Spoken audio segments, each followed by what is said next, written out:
ସେଇଟା ମୁଁ ବି ଯାହା ଘଟଣାଟା ଶୁଣିଲି, ଘଟଣା ଯୋଉ ଆମ ବାଲେଶ୍ୱରରେ ଘଟିଗଲା, ମୁଁ ତାକୁ ଦୃଢ ନିନ୍ଦା କରୁଛି। ସୌମ୍ୟଶ୍ରୀ ଆମ ଭଉଣୀ ଯିଏ ଆଜି ଚାଲିଗଲେ, ତ ମୁଁ ଚାହୁଁଛି ତାଙ୍କୁ ନ୍ୟାୟ ମିଳୁ। ଆଉ ଏଠି ମତେ ଲାଗୁଛି ବାଲେଶ୍ୱରରେ ଆଇନ ସୁରକ୍ଷା ଠିକ ଠାକ ଚାଲି ନାହିଁ। ତ ଏଠି ଆମେ ନିଜକୁ ବି ସେଫ୍ ଫିଲ୍ କରୁନାଉ। ବହୁତ ଖରାପ ଲାଗୁଛି, କାହିଁକି ନା ଆମେ ବି ସେଇ କଲେଜରୁ ପାଠ ପଢିକି ଆସିଛୁ। ତ ଏମିତି ଘଟଣା କେବେ ଘଟି ନଥିଲା, ଯୋଉଟା କି ଏଇଟା ପ୍ରଥମ ଥର ପାଇଁ ଘଟିଛି।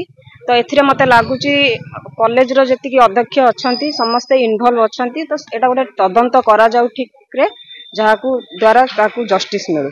ହବା ଦରକାର କି ଦିଆସିଲି କାଠି ଆସିଲା କୋଉଠୁ, ପେଟ୍ରୋଲ ଆସିଲା କୋଉଠୁ, ଏତେ ଟାଇପ ସିକ୍ୟୁରିଟି ପରେ ବି ସେ ନେଇକି ଗଲେ କେମିତି? ପ୍ରିନ୍ସିପାଲ ଅଫିସରୁ ସେ ନିଆଁ ଜଳେଇକି ବାହାରକୁ ଆସୁଛନ୍ତି, ତ ସେଠି ସେମାନେ କେହି ଅଟକେଇଲେନି କାହିଁକି?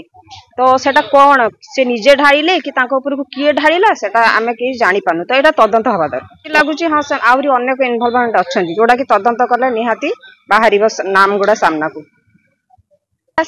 ମେଣ୍ଟାଲି ତାଙ୍କୁ ହାରାସମେଣ୍ଟ କରାଯାଇଛି, ତାଙ୍କୁ ମାନେ ବାଧ୍ୟ ମତେ ଲାଗୁଛି ତାଙ୍କୁ ଏମିତି ଚାପ ପ୍ରେସର ଦେଇଛନ୍ତି, ଯାହା ଫଳରେ ସେ ଷ୍ଟେପ ନବାକୁ ଆଗକୁ ଆସିଛନ୍ତି।